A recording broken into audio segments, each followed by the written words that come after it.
Economic development happens when money comes from outside a region into the region. It's our job to serve people and to make their lives better. I spend a lot of time in Garfield County, Enid in particular. That's probably one of the hardest things, to get the good title. Everyone deserves help. And he's been very instrumental in trying to make this deal work out. We're basically self-insuring 100% of the loss. Now having a new measurement tool to make certain we're ready. My old friend. Some girls have even led adoption drives for local rescue agencies. I want to try to focus on the things out of life that are positive. City Connections begins right now. Hello again and welcome to City Connections. I'm Steve Kine with the City of Enid. Thank you for joining us here on the Enid Television Network as we have a very important topic. Well, they're all important, but this is very special and I think helpful for everyone today. Our special guest is Mark Woodward. Mark came all the way up from Oklahoma City. He's with the Oklahoma Bureau of Narcotics. So Mark, good to see you. Thanks for coming up. Welcome to the Enid Television Network. Thank you. Oklahoma Bureau of Narcotics. That kind of sounds, just the connotation alone, that's a serious title. Tell us, what is the role of OBN? Well, the Bureau of Narcotics, we're a state drug enforcement agency, and that's our unique role, is going after drug crimes, people who might be cooking, selling, growing, manufacturing drugs, or even diverting legal drugs like prescription drugs. We have agents that are tasked with stopping both the domestic production and also imported production of drugs that impact our communities and schools. And our agency was started in 1975 after we really started to see a change in the environment and more drugs and just the expansion of drug use and the counterculture started impacting communities where they started to realize we really need a 24/7 agency that can deal with this rather than having to pull officers, maybe patrol officers off the streets. We need somebody that can infiltrate these groups, identify them, and remove them. So that's what our agency's primary responsibility is the drug issues. But not only do we work our own cases, but I think what's important is to know that we're out here to help local police and sheriff's departments around the state who may not have the resources. As I said, they may know that there's drug dealers in a community, but they may not have officers they can pull off the streets for 6 or 9 months to go in undercover, buy off of them, build solid cases so that they can prosecute them and get these people out of their community. And that's why that's one of the most important roles our agency has, is when a small community calls us and says, we've got some people that we really need to remove because they're just creating problems. Can you all help us? And absolutely we go in and help because we're located around the state even though our headquarters is in Oklahoma City. Well, we hear the title Oklahoma Bureau of Narcotics, so we assume there's different entities within that organization. And as we were talking earlier, you got to have the individuals that are low profile, you never see them, and then the articulate people like individuals like yourself that are visible and can help convey that message. So you're kind of like a legislative liaison, you're an educator in the Oklahoma Bureau of Narcotics. How would you define your role, and can you kind of just really enlighten us? What would be a typical day for Mark Woodward? Well, I kind of describe my job as I'm kind of Radar O'Reilly of our little MASH unit. You kind of wear a lot of hats, and you're really critical to a lot of different areas. And a lot of people will relate to that. Absolutely. There was always the joke that Radar kind of ran the unit, and because I do a lot of different things. Education, going into the schools, going out and talking to parent groups, businesses about drug threats and areas that they can do their own little small pieces and take small steps to impact their schools to make them safer or workplace. So I love doing education programs, and we have others at our agency that do that as well. Dealing with the press, getting important topics out there into the communities like we're doing today to talk with people about not only what is the problem, but what can you do to help us deal with it. And then, of course, from a policy perspective, the drug environment is ever changing, and so we're constantly working with our legislative partners at the Capitol because a new threat may show up and we have to go up to the Capitol and work to identify it. And new synthetic drugs, certainly in the last 10 years we've seen this explosion in what they call synthetic marijuana, the potpourri they're selling in gas stations to kids, stuff that wasn't on the streets 10 years ago, and we have to go to the Capitol and constantly work with our legislators to outlaw these and put some barriers in place to stop these elements. And so policy is a big part of what I do in the springtime. It's a shame that's the case, that you have to spend that much time with, being a liaison to the legislature, but that is today's world. It is. And it's very critical because, and we're very proud of the work we've done. A lot of the things that we've done at the Bureau of Narcotics became national models. The prescription monitoring program that tracks prescription drugs, we actually started that at our office in 1990. It was a computer program called OSTAR, which tracks Schedule II abuse, and now that's a national system where nearly every physician runs a prescription history prior to prescribing, and that started here. With the meth labs being such an epidemic in the 1990s and through the early 2000s, it was the Bureau of Narcotics that worked with our legislators to put Sudafed, get it out of the gas stations and put it in pharmacies and require people to show their ID for it. A lot of people said that'll never work. Well, within 60 days, meth labs had dropped over 90% in Oklahoma. We cut off their supply of Sudafed, and it was adopted by about 38 other states within 2 years, and now it's national legislation. So we're very proud of some of the things, but unfortunately, those great ideas surfaced as a result of some sort of an epidemic that we were facing here in Oklahoma. And so we don't like to have to do that, but we're proud of the work we've done. You brought up the topic of meth, and it really wasn't on my to-do list in our discussion, but I am curious, and I'm sure our viewers as well, how are we doing, combating meth? Like you said, it was just everywhere you turned, and then there was this huge drop-off. Where are we at today? It's good news, bad news situation. Okay. Because of the Sudafed being harder to get, and these people don't want to leave a paper trail back to their house by having to sign a logbook, and so really putting it in pharmacies made a big impact. So labs are way down. We were averaging around 1,300 labs a year, and those are the ones we knew about. We're down to probably 25 to maybe 40 we will get this year, and they're very small labs, these what they call shake and bakes. So the labs are down, which is great. That means the fires are down, the explosions, the contaminated property, the kids living in these homes, not having to worry about an apartment or a hotel room next to your family and mine having problems. Great news. The bad news is, though, a lot of them are also not cooking because there's so much meth coming in from Mexico. Over the last about 7 years, the Mexican drug organizations have been ramping up their production of crystal meth, or ice, and bringing it into the United States. And so even though labs are down, meth is still our #1 illegal drug problem in Oklahoma. It is our #1 single drug category when you look at the top 9 drugs for deaths in Oklahoma, and it has been for several years. Meth is #1. You just don't hear about it because you don't hear about the meth fires, the explosions.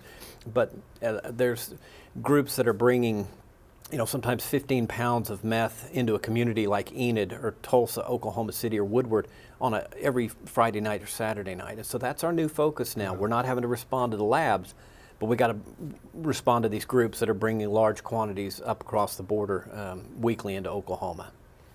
Our special guest today on City Connections is Mark Woodward.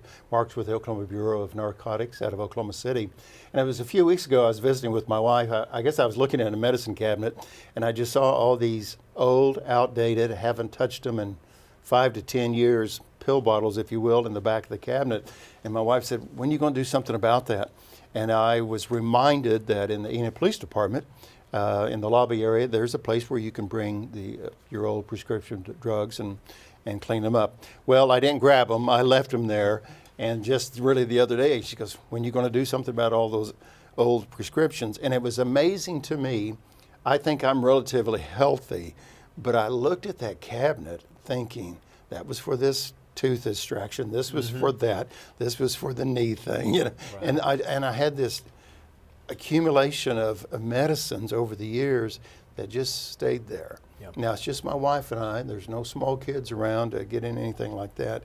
But a viewer is watching and listening to you, Mark, and they're saying, I've got a cabinet like Steve full of these prescription drugs. Right here in Enid, Oklahoma, what can people do with these old drugs that they really need to get rid of? And we've made it very easy for people to dispose of them. We love drug take-back days, and there's usually one in the fall and one in the spring that are sponsored by like the Drug Enforcement Administration. And those are wonderful, but we don't want people to stockpile their drugs for 4 or 5 months waiting on one of those big take-back days. So in 2011, we attained some grant money and purchased what looked like white mailboxes from a company, put a sticker on them and our logo, and we started installing them in police and sheriff lobbies across the state of Oklahoma. We're now up to 177 drug disposal boxes. There's at least one in every county in Oklahoma. Okay. And that way people on their way to work, going picking the kids up at school, you just bag up your pills and your other medicine in your home and open those boxes up in the lobby and just drop it in. No questions asked. And it's a safe way, easy way to dispose of medicine that we all have stockpiled in the house. And people may be thinking, well, I don't have any controlled drugs. I don't have any powerful painkillers, nothing anybody will want. Those drugs, even though they may not be targeted by addicts, they could be targeted by teenagers. And we've seen some instances where teenagers will take a parent's or grandparent's heart medicine, blood pressure medicine, things you can't get high from. Then they take it to school and trade it or sell it to their friends, telling them it's oxycodone or it's Xanax or something, so they can get $10 or a bag of marijuana. So they use it as a barter. They kind of will tell their friends it's something more powerful than it is. So anything could have a bullseye on it, whether it's for an addict trying to get a pain pill fix or an opiate fix, to a teenager just looking to get 5 or 10 quick bucks by stealing a couple of pills out of the cabinet and taking them to school to trade. Your comment leads us to the next question of tips for parents about teen drug use.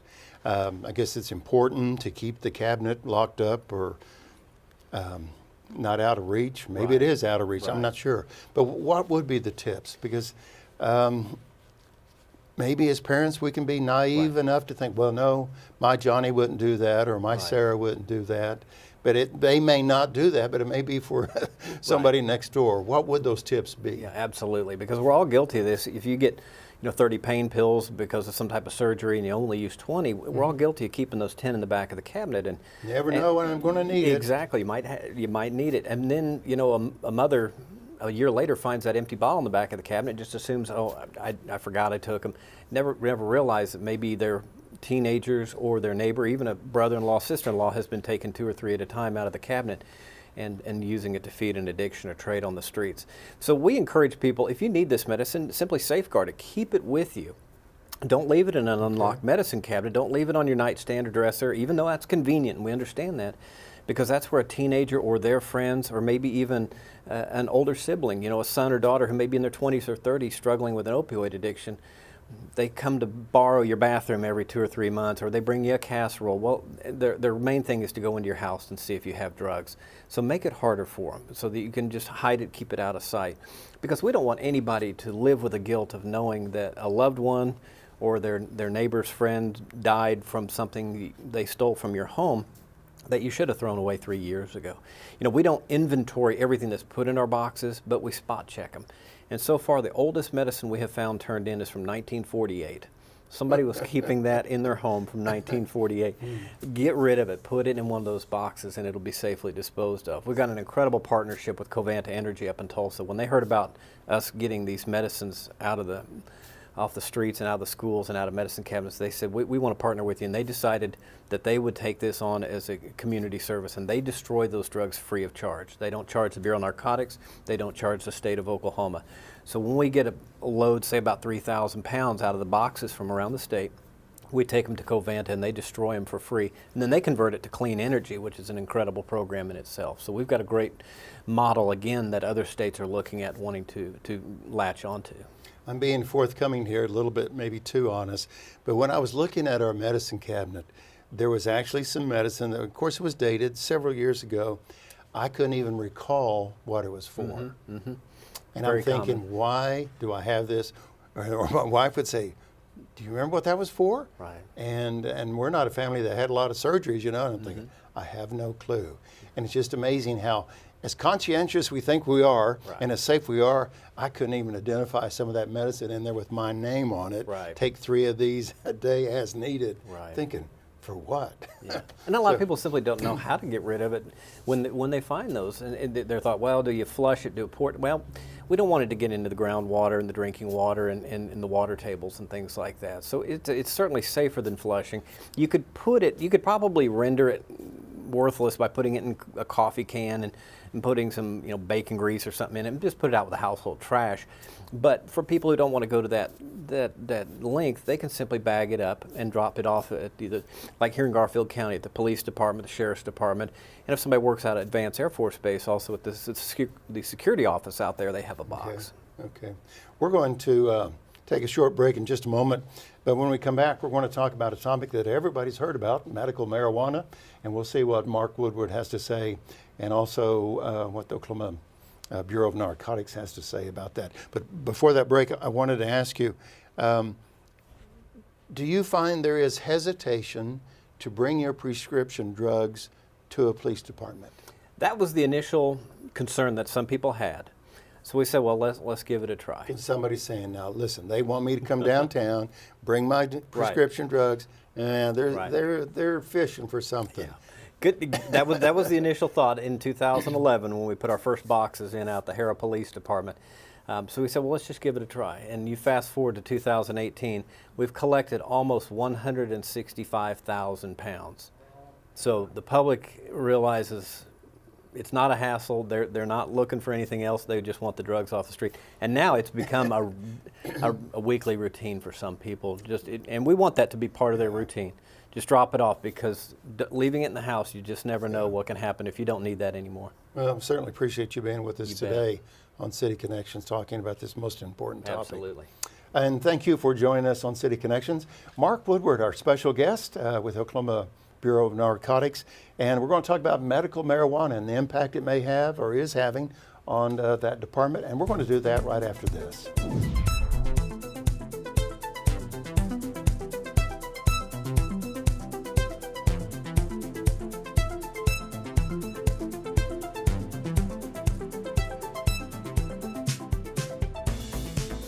Welcome back to City Connections. I'm Steve Kine with the City of Enid. Thank you for joining us today, and I hope you've really enjoyed our very enlightening topic today. Mark Woodward is our special guest from the Oklahoma Bureau of Narcotics, and Mark and I have been talking about really the agency's goals, but also about the importance of all your old prescription drugs. Don't hang on to them for 20, 25 years like I've done. You have an opportunity right here in Enid. You can go to the police department in the lobby. There's an area there that you can safely dispose all of those old prescription drugs, because you don't want them to fall into the wrong hands. Medical marijuana for the last several months here in Oklahoma has been a topic, a confusing topic to a lot of individuals. And I guess my question to you, Mark, is from the Oklahoma Bureau of Narcotics, I'm sure that you've been observing other states that have introduced medical marijuana, and you probably have watched to see what has happened. Right. So what would be your observations? Well, we're going to be looking for those scenarios that we've seen in other states where people decide that the law may not apply to them. Or they think, if I get my license and my card, then I can continue to operate illegally, but I'll fly under the radar because on the surface I'll look legitimate. So we're learning from our partners in other states, what are some of the loopholes that they've seen people try to exploit, and how can we deal with that here in Oklahoma? And more concerning is those who are abusing the ability to use marijuana, either recreationally or medically, who still get behind the wheel of a car. Just because it's legal doesn't mean you can drive any more than you can on prescription drugs or under the influence of alcohol. So DUIs in legalization states has been a concern, and that's something we're going to work with here in Oklahoma to really educate the public about making sure that we don't see some of the DUI type numbers with marijuana that other states are seeing. We've got concerns about the black market, those who say that they're going to sell it untaxed in larger quantities than the state allows. We've seen that also in other states. And so we expect that we'll see some of that here in Oklahoma, and those will be our focus. And also people manufacturing hash oil, what they call wax or shatter. It's a dangerous process when people, amateurs are trying to do it at home, and there's been some explosions and fires in other legalization states. So we also want to be able to address that here in Oklahoma so that innocent people don't get hurt by the actions of others. So we truly believe that there's a way to do this right, implement it in a safe manner where the patients will benefit and not run into obstacles. But certainly our role as the Bureau of Narcotics will be to make sure that those who are going outside of 788 or existing state drug laws in Title 63, that there's some remedies, and we will go after them. We don't want to be seen as a safe haven for drug organizations to come to Oklahoma, grow outdoors, or even indoors, and then sell black market quantities under the guise of 788. So we will still be there to make sure that those who are doing it right are not inhibited, and those who are operating outside the bounds, that there are consequences, and we will aggressively go after those groups. Mark, in our visit today, you've addressed the amount of drugs that have been coming up from Mexico. Maybe the meth labs are down, but then the store still is stocked, it Right. seems like, because of other avenues. Right. The medical marijuana issue. What are the current drug trends that you have not addressed that are taking place on the streets in Oklahoma that maybe we don't see on the local news, but you're a lot closer to it? Is there anything that you can share with us regarding trends that is on the rise? One of the things that's very concerning is a lot of these people, for example, who are prescription drug addicts, or even heroin addicts. We're seeing more and more heroin coming into the United States. It's starting to look like the heroin we used to see back in the 80s and early 90s when it was saturating the United States. And then it kind of had gone away for about 10, 15 years, but it's really made a comeback in about the last 7 years of heroin coming into the United States to backfill for these people who are opioid addicts. Maybe their doctors cut them off from pills so that they still have an addiction. They're going on the streets. They're looking for pills, but if they can't get pills, they're getting heroin. And so we're seeing all 50 states, but including Oklahoma, a sharp rise over the last 6, 7 years in heroin-related overdoses and deaths. And then another big concern is the Chinese are mass-producing black market fentanyl. It's a very cheap form, but also very powerful opiate or synthetic opiate, and they're shipping that into the United States or Mexico. And a lot of the heroin's now being backfilled or cut with this cheap fentanyl, which can be absolutely deadly. And you'll see these clusters. It might be in Atlanta, 22 deaths on a Saturday night, Cleveland, 31 deaths in the last 48 hours. You almost can bet that a new batch of heroin showed up that had been cut with some type of very powerful fentanyl. And we haven't seen that yet here in Oklahoma, but we have seen some individual deaths. We haven't seen the large clusters. But we're working with our partners at the ME's office to identify some of these new forms of fentanyl that have shown up in autopsy reports. And I think we're in the neighborhood of about 10 to 12 deaths that we can see in the last year and a half from fentanyl, some sort of black market fentanyl. So it's here in Oklahoma, and the users don't know it. They're simply buying the heroin, or even in some cases oxycodone that's been, the heroin or fentanyl's been pressed to look like an oxycodone pill, and those are being sold on the streets, and the users have no idea what they're getting. And so that's very concerning that we're seeing more and more of these synthetic types of opiates hitting the streets of Oklahoma. If you look at the map of the United States, of course, Oklahoma is pretty much in the center. Right. And I do remember an OHP associate many years ago talked about the drug traffic highway on I-40 Yes. and I-35. Is that still the case today? We used to hear of a pickup truck that was pulled over on I-40, and lo and behold, in the back of the truck was just tons of marijuana or some drugs and so Right. forth. Might not hear that so much on the news anymore, but I dangerously assume, Mark, that I-35 and I-40 are still highways for drug activity. Is that the case? It is a daily occurrence. We just don't Okay. get the press headlines. But because of our close proximity to the border and our highway system, we are, for want of a better phrase, we are prime real estate for the drug trafficking organizations to either move their drugs into Oklahoma to where they can be divided up, repackaged, and shipped elsewhere, or at least a transshipment point where these drugs are coming through our state headed to the East Coast or Northeast. Because two of the biggest entry points, obviously, are out of California, Ciudad, El Paso, and Tijuana, San Diego. And so if you follow those, you're going to hit I-40 and I-35, which bisect in downtown Oklahoma City. So we have a great responsibility here in Oklahoma, Texas, Arizona, New Mexico law enforcement, because they can't stop these at the border.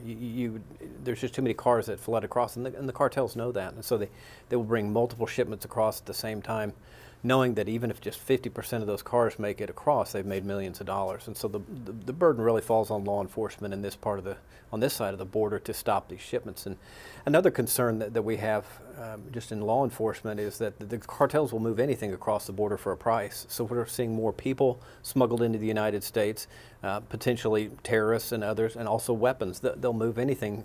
It's a commodity and they're businessmen. That's the bottom line.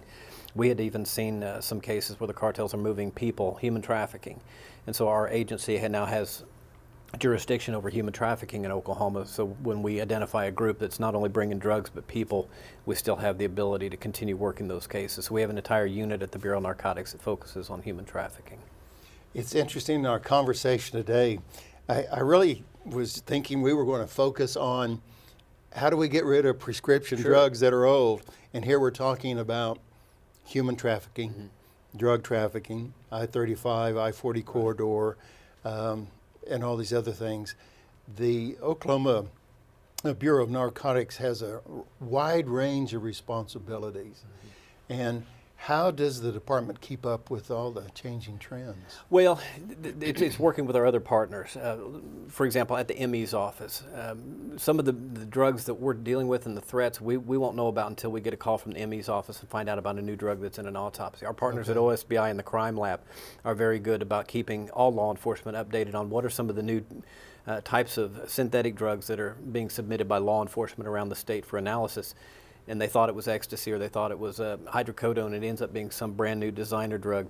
So unfortunately, it's either through deaths or sometimes hospital overdoses that we learn about what are some of the new threats that are here in Oklahoma. And then certainly just the day-to-day working undercover to find out from the people we deal with about the drugs that are coming into Oklahoma. But one of the biggest things that we do is work with our partners at the local police, sheriff's department, and drug task forces, because there's no way the Bureau of Narcotics could do this alone. There's no way that the Drug Enforcement Administration can do this alone. We have to partner with our local agencies, especially on the local level. They know who some of the main players are, the movers and shakers that are big enough to get large shipments into a community like Enid. So that's why it's critical for us to work with these local agencies and work together to identify them and then unplug an entire organization. That's why a lot of times you may not see 2 or 3 arrests. It may be quiet for 6 months, and then you see on the front of the newspaper 55 arrests made in Enid because one big warrant sweep in the morning. That's all these agencies working together to identify as many players as possible tied to these groups that are bringing drugs in and try to take them all down at once and unplug an entire group. It may not stop the flow of drugs, but it can really disrupt it. And it can take time for them to get somebody else back into, like Enid, where they can trust to move drugs and collect the money for these drug organizations. You've touched on the topic of drug activity as we close our visit out today, Mark. This interview is going to air for the next few months at different times, and we're not sure of what audience will catch it at a particular time, a morning audience or a night audience. But my question is, whoever's watching the program, our visit today, how can people report suspected drug activity? I guess there's freedom to do so, but there may be some hesitancy as well. What would be your recommendation to people when they really probably know that's drug activity and they're concerned about their community, their street? How can they report that? Well, one of the things that has helped is social media, because people might have been hesitant to walk into their local police department and fill out a police report, or even pick up the phone and talk to a live person. But now they can go onto any law enforcement website, including the Bureau of Narcotics. If they have drug activity that they want to report, they can send us an email and they can click anonymous. So we will not know who they are. And they can just say, I want to report drug activity at 1st and Elm Street here in this community, and maybe give us some names, car tags, something that can help us. They can also go to the Facebook Bureau of Narcotics page and send us a private message. And that way, at 2 in the morning when they're in their pajamas, they can still, if something comes in, they go, I really feel like I need to report this. They can just type it in and send it. And they too will remain anonymous if they so choose to. And so we've made it very easy for them to. And some of our biggest cases, I'll tell you, it started with a simple tip of either phone call or an email that said, this is probably nothing, but I think I wanted to make you aware of this. And some of those end up being our biggest cases. Well, Mark, I have certainly been enlightened today in our conversation. I certainly appreciate you coming up. Thank you. And by the way, Mark's going to help us out today. He's going to film a segment for us or tape a segment for us on helping promote the proper disposal of prescription drugs that are very dated. And so we appreciate Mark helping us doing that. Mark Woodward. Thank you. Thank you so much. You bet. And you have an open invitation to come back if there's something new going on at the Department of Narcotics that we need to know about, or hit the folks in northwestern Oklahoma. You have that open invitation to come back and keep us updated. So absolutely. Thank you for being here. Thank you for helping get the word out about the boxes. Our pleasure. And thank you for being here today with us on City Connections. Again, Mark Woodward, our special guest with the Oklahoma Bureau of Narcotics out of Oklahoma City. Hope you enjoyed our variety of topics today, and we look forward to bringing you another topic on a newer edition of City Connections in the near future. I'm Steve Kahn with the City of Enid. Until next time, make it a great day. Thank you, everyone.